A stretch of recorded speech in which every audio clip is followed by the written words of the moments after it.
Hey everyone, and welcome to another edition of Burton Ballers. And in today's video, I'm going to be addressing the whole Lukaku situation. Welcome to the Burton Ballers. Ain't got no time for no stallers, yeah. We are the risers, we're not the fallers. Our channel is growing wider and taller. Yeah, we're here to give you the news about your dear beloved Blues, yeah. So if you like this YouTube channel, like, subscribe and turn on that bell. Yeah.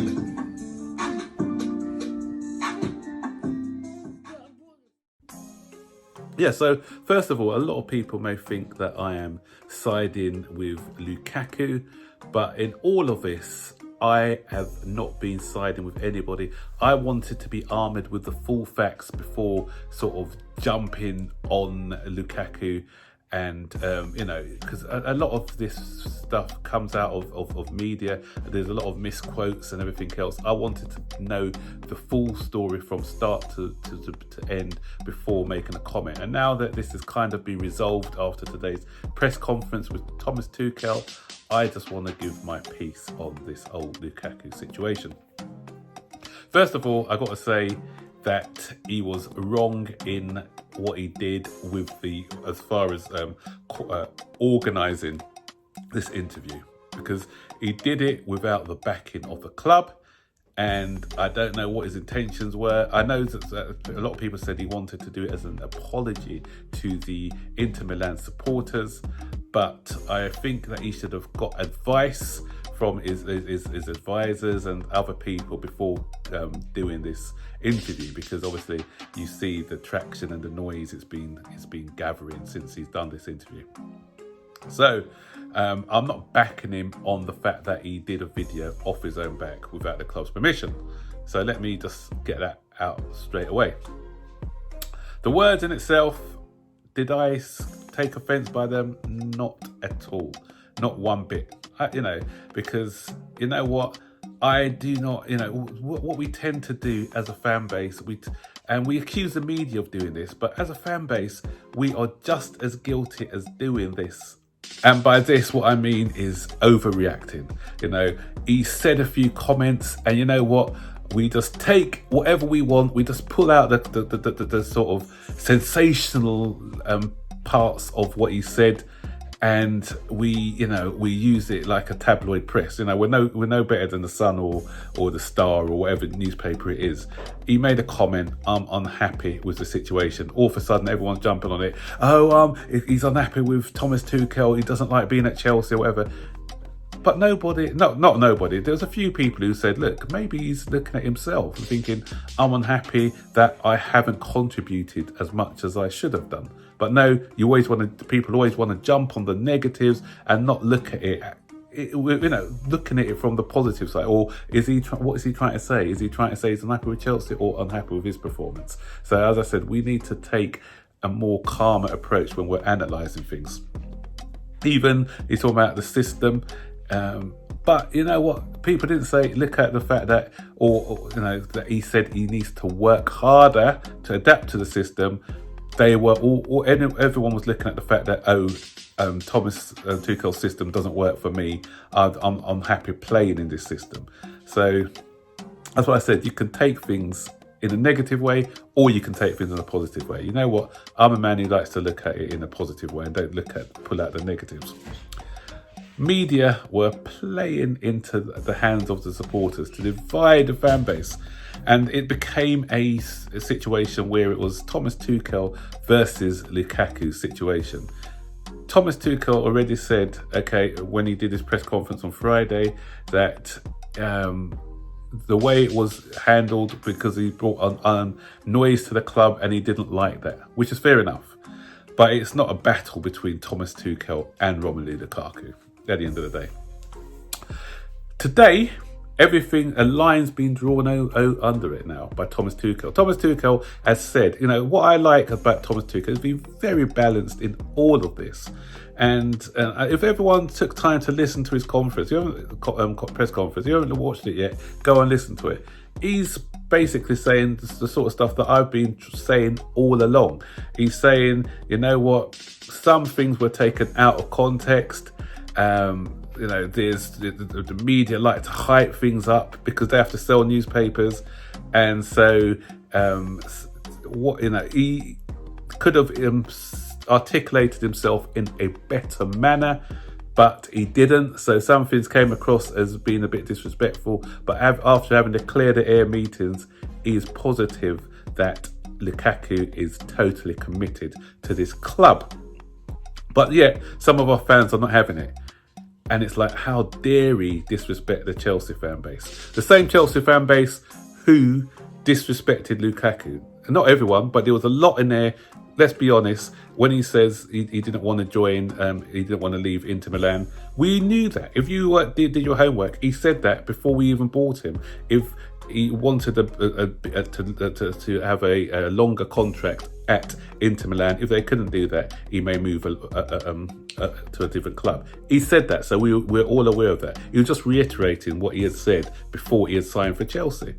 And he was happy there. So he was happy, he had a bad time at Manchester United. He went there, he felt at home, he was scoring a lot of goals for them, he won the league for them. So why wouldn't he have that connection with them? And yeah, he's a Chelsea player now, but let's be honest, half of you didn't want him. You wanted Haaland, yeah? So if he wanted to stay there, then, he maybe didn't want to come to us as first choice, but we didn't want him as first choice. So you're being hypocritical by saying, oh, we've welcomed you. You didn't welcome him. A lot of people, even I was going on streams at the time when he was coming, and people were saying they still didn't want him at the club.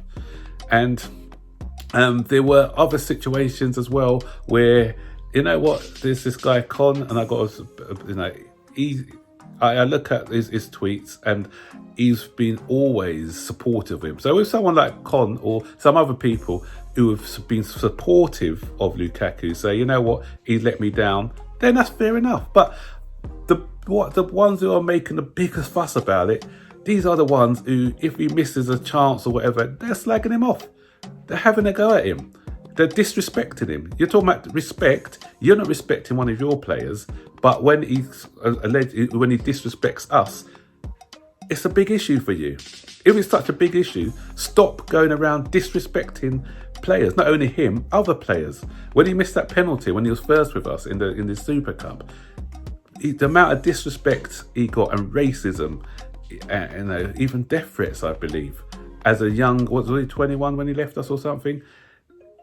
So when he gets that sort of abuse, can you blame him if he's not endeared to some of our fan base when he looks at that toxicity of what he's seeing on Twitter and other social media outlets? I am a Christian, and I believe in there's a story in the Bible where there's this woman who committed adultery, and everyone picked up stones and they wanted to stone him. You know what Jesus said to them? Let those without sin cast the first stone. Everyone dropped their stones because everyone was guilty. You know why I haven't been as critical? Because I know that I have been disrespectful in the past to some Chelsea players. I've never been abusive, but maybe I've said some jibe about, or made a joke about somebody's performance, not in a respectful way. So I can't then turn around and say that I am so upset because this player's been disrespectful to me. And after these people, you go on their Twitter accounts, you drill down to some of their comments that they make, and they are very disrespectful and abusive towards our fan base. But when it's on, when the shoe's on the other foot now, it's a big deal. I'm not going to accept any apology from him.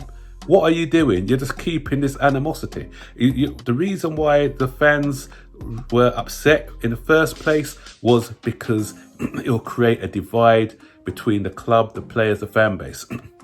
Thomas Tuchel said already a line's been drawn over under it.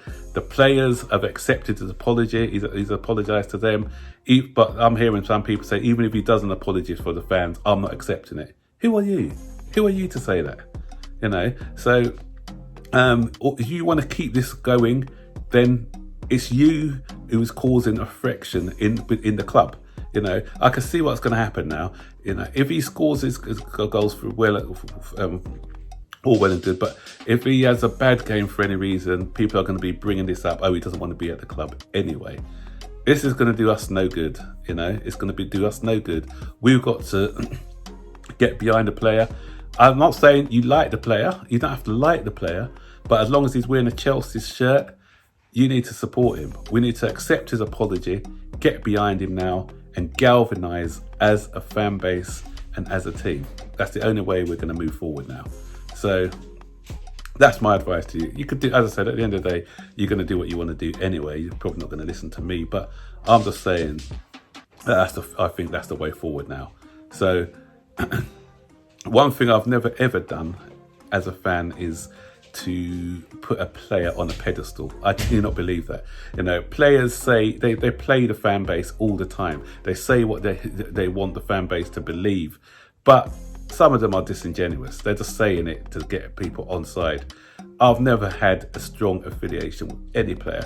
For me, it's the team. It's 11 men who's on the pitch who that's who I'm supporting. I'm supporting a club, not individuals. So I don't get hung up on any player, because you know what? That's what happens when you sort of get so attached with a player and you find out that maybe they are not saying the things that you want them to say. Then you get disappointed and it causes friction. So I'm for the 11 or the 25-man squad and anyone who's playing in the team. So have that outlook, and guys, you'll never be disappointed. Set your comments in the section below and let me know your thoughts, and I'll see you on the next one. Bye-bye.